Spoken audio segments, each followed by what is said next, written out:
करो, गौ हत्या बंद करो, हिंदुओं को टारगेट करना बंद करो, हिंदुओं पर हमला करना बंद करो, हिंदू एकता जिंदाबाद,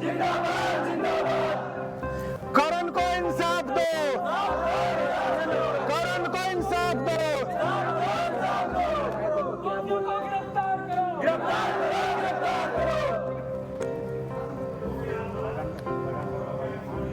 एक जानवर के चित्कार की आवाज सुनाई दी। उस आवाज को सुनकर हमारे नगर अध्यक्ष करण जी और उनके भाई साहब दोनों बाहर आए। उन लोगों ने देखा कि जो पुराना अशोक टाकी सिनेमा हॉल है उसके पास एक सफेद रंग की जो है एक सफेद रंग का सांड था, उस पर कुछ लोगों के द्वारा शीशे से तलवार और चक्कू से उस पर हमला किया जा रहा था और वह पशु अपने प्राण को बचाने के लिए चित्कार कर रहा था। तो हमारे जो नगर अध्यक्ष जी हैं उनके द्वारा जो है रोको रोको और बचाव बचाव का जो है चिल्लाहट किया गया। कुछ लोग दौड़े और जैसे ही वो लोग उस पशु को बचाने के लिए दौड़े वहां से वो लोग भाग खड़े हुए। वो लोग उस पशु की चिकित्सा के लिए, मुझे भी कॉल आया, मैंने एसपी साहब को कॉल किया, 10-12 कॉल किया, लेकिन दिन भर परेशान रहते हैं तो एसपी साहब का मोबाइल स्विच ऑफ था। ये मेरे कॉल डिटेल के रिकॉर्ड से आप देख सकते हैं। मैंने 15 बार कॉल किया। जब इनका कॉल नहीं लगा तो मैंने रांची के डायरेक्टर जनरल ऑफ पुलिस साहब को फोन किया, डीजीपी साहब को फोन किया, डीजी कंट्रोल को फोन किया, उसके बाद जो है गढ़वा डीएसपी साहब को फोन किया, थाना प्रभारी सर को फोन किया, इंटेलिजेंस ब्रांच एंड और जो विशेष विभाग है उनको भी, कई विभागों को मैंने फोन किया। फोन करने के बाद पुलिस जो है यहां से निकलती है, लेकिन इसी बीच जो है ऊंचरी रेलवे लाइन की ओर से पास एक सफेद रंग की जो है एक सफेद रंग का सांड था, उस पर कुछ लोगों के द्वारा शीशे से तलवार और चक्कू से उस पर हमला किया जा रहा था और वह पशु अपने प्राण को बचाने के लिए चित्कार कर रहा था। तो हमारे जो नगर अध्यक्ष जी हैं उनके द्वारा जो है रोको रोको और बचाव बचाव का जो है चिल्लाहट किया गया। कुछ लोग दौड़े और जैसे ही वो लोग उस पशु को बचाने के लिए दौड़े वहां से वो लोग भाग खड़े हुए। वो लोग उस पशु की चिकित्सा के लिए, मुझे भी कॉल आया, मैंने एसपी साहब को कॉल किया, 10-12 कॉल किया, लेकिन दिन भर परेशान रहते हैं तो एसपी साहब का मोबाइल स्विच ऑफ था। ये मेरे कॉल डिटेल के रिकॉर्ड से आप देख सकते हैं।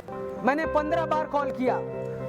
जब इनका कॉल नहीं लगा तो मैंने रांची के डायरेक्टर जनरल ऑफ पुलिस साहब को फोन किया, डीजीपी साहब को फोन किया, डीजी कंट्रोल को फोन किया, उसके बाद जो है गढ़वा डीएसपी साहब को फोन किया, थाना प्रभारी सर को फोन किया, इंटेलिजेंस ब्रांच एंड और जो विशेष विभाग है उनको भी, कई विभागों को मैंने फोन किया।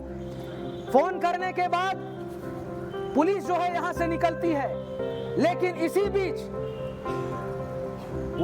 जो है ऊंचरी रेलवे लाइन की ओर से 200 की संख्या में उन्मादी और हिंसक भीड़ हरवे हथियार से लैस होकर, चाहे तो वहां जो सीसीटीवी चल रहे हैं उनको भी हमारे प्रशासनिक अधिकारी महोदय उसकी जांच कर सकते हैं, हरवे हथियार से लैस होकर और उन्मादी नारा, अल्लाह अकबर नारे तकबीर, इस प्रकार के उन्मादी नारे लगाते हुए हमारे लोगों पर जो है अचानक हमला कर दिया गया।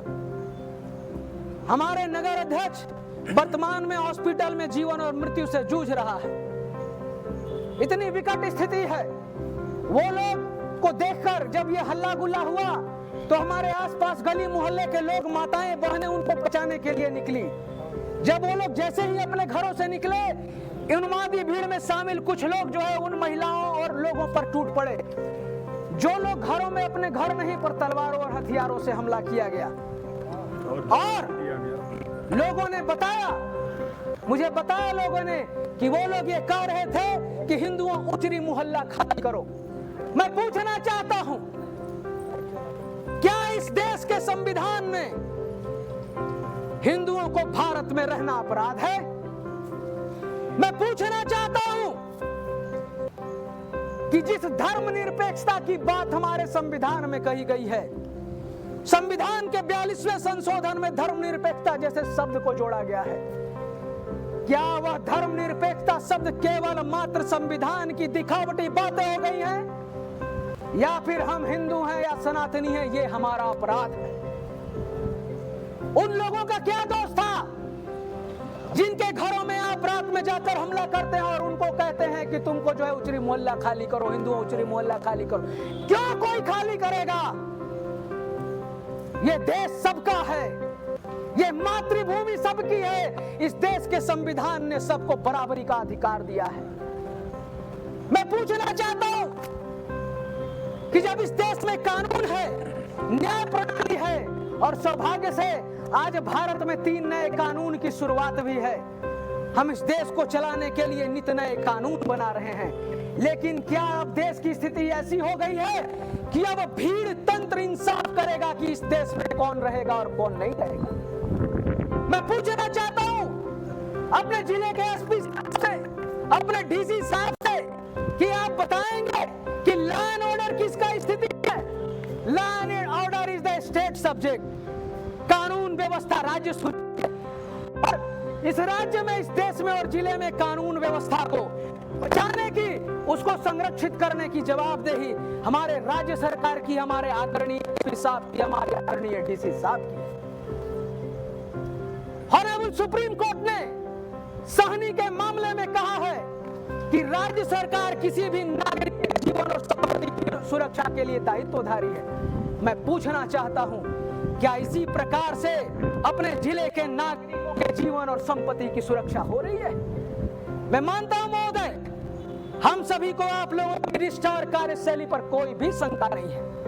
हम नहीं करते आपके कार्यशैली पर शंका, परंतु हम ये पूछना चाहते हैं कि रात में 10:30 बजे घटना हुई और अभी 12:30 बज रहे हैं। मैं ये पूछना चाहता हूं कि अभी तक अपराधियों की गिरफ्तारी क्यों नहीं? अपराधी जिन्होंने अपराध किया उनके फोटो भी उपलब्ध कराए गए हैं। आखिर मैं पूछना चाहता हूं कि ऐसी क्या व्यवस्था है, ऐसी क्या व्यवस्था है कि अभी तक अपराधियों की गिरफ्तारी नहीं हुई है? आप सोच रहे होंगे कितने लोग उठे, नारा लगाते हुए समाहरणालय परिसर में बैठ गए। जी की कविता बताना चाहता हूं कि हंगामा खड़ा करना मेरा मकसद नहीं। मैं चाहता हूं कि ये सूरत बदलनी चाहिए। तेरे सीने में से ना सही, किसी और के सीने में सही, यदि ये आग है तो ये आग जलनी चाहिए।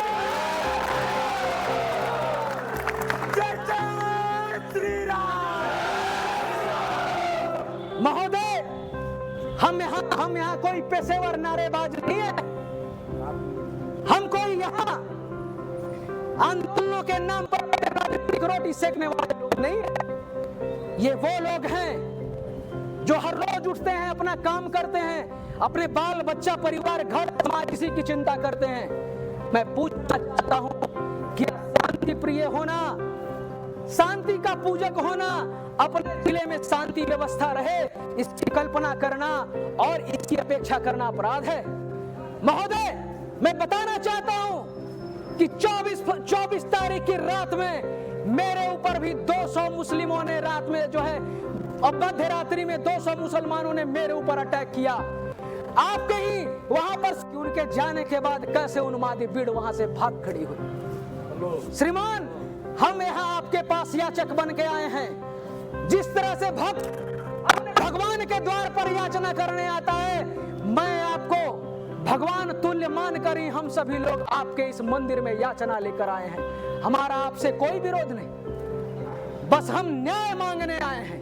जो अपराधी खुले घूम रहे हैं, अगर उन अपराधियों को नहीं पकड़ा जाता है तो हमारे ही लिए नहीं, आने वाले भविष्य में इस देश के लिए, इस राज्य के लिए और इस जिले के लिए संकट की स्थिति उत्पन्न करने वाले हैं, लॉ एंड ऑर्डर की स्थिति उत्पन्न करने वाले हैं। महोदय, हर विषय को प्राय देखा जाता है हिंदू मुस्लिम जोड़कर, लेकिन यह मामला कोई हिंदू मुस्लिम का नहीं है। यह मामला संत और राक्षसों का है, यह मामला जो है संत और पिशाचों का है।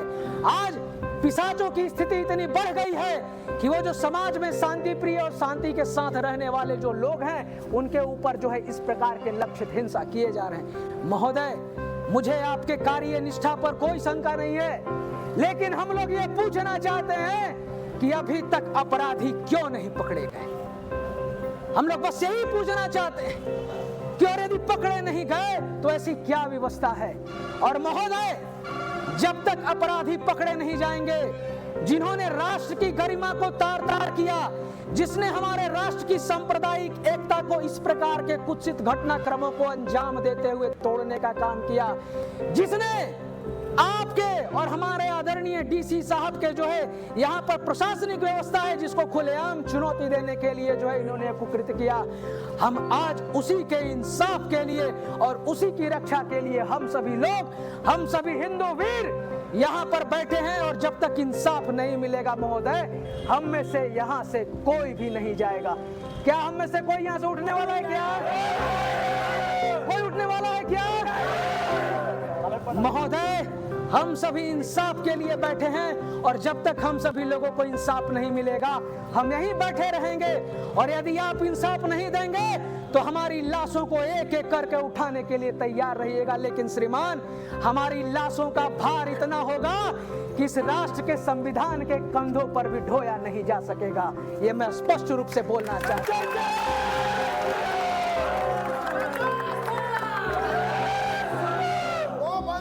हमला करने वाले को गिरफ्तार करो, वंश पर हमला करने वाले को गिरफ्तार करो, हमला करने वाले को गिरफ्तार करो, पर हमला करने वाले को गिरफ्तार करो। आप चलिए। सौहार्द बना रहे, किसी तरह की सामाजिक कोई भी व्यवस्थाएं न बिगड़ी, तो तत्काल प्रभाव से पहले तो भैया जो लोग आपराधिक प्रवृत्ति में सम्मिलित थे उनकी गिरफ्तारी की जाए, अन्यथा 10:30 बजे कल से जब तक उन पर कार्रवाई नहीं होगी तब तक गढ़वा बंद रहेगा। ऐसी पूरी योजना सुनिश्चित है। थोड़ा सा अब रोड पे ही आए, वहीं पे हिसाब होगा। थोड़ा शांति बनाए रखिए, समझे भैया।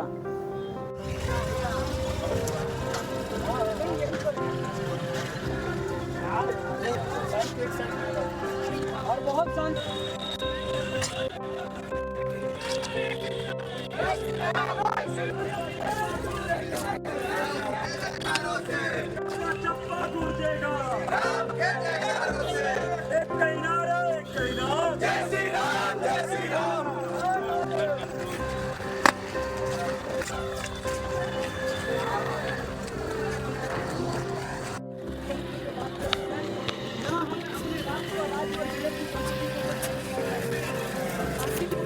बैठेंगे और तब तक बैठेंगे जब तक अपराधी की गिरफ्तारी नहीं होती है और हमारी मांगों पर कार्रवाई नहीं होती है।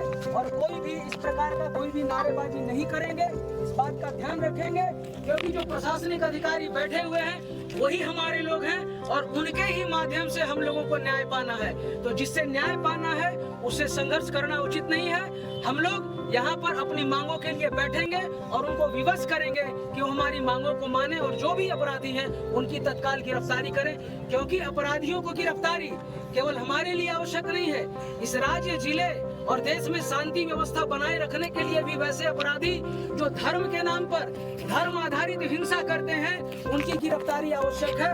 और इसके लिए हम लोग को संविधान पे विश्वास है, अपने प्रशासनिक अधिकारियों पर विश्वास है, इस राज्य की जो है प्रशासनिक व्यवस्था है उस पर विश्वास है, सरकार पर भी विश्वास है। और हम लोग उसी विश्वास को आत्मसात करते हुए शांतिपूर्ण कठोरता से याद रखिएगा कि उन्माद कभी भी कोई निर्णय नहीं कर पाया है। यदि उन्माद में धैर्य हो, साहस हो और संबल हो तो निश्चित रूप से प्रभु श्री राम की तरह रावण पर विजय प्राप्त।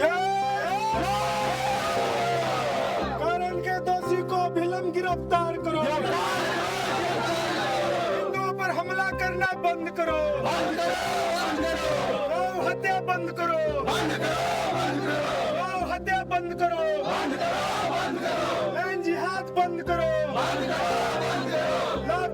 बंद करो धर्म परिवर्तन बंद करो इस्लामिक कट्टरपंथी होश में आओ इस्लामिक कट्टरपंथी मुर्दाबाद हिंदू एकता जिंदाबाद गाय को बचाने जा रहे हैं, उनका इलाज कराने जा रहे हैं, तो उनका हत्या करने का काम इन लोगों के द्वारा किया जा रहा है। हम जिला प्रशासन से मांग करते हैं कि अविलंब वैसे लोगों को गिरफ्तारी हो और जो उनका आपराधिकरण है उसको सरकार खत्म करने का काम करे। हम लोग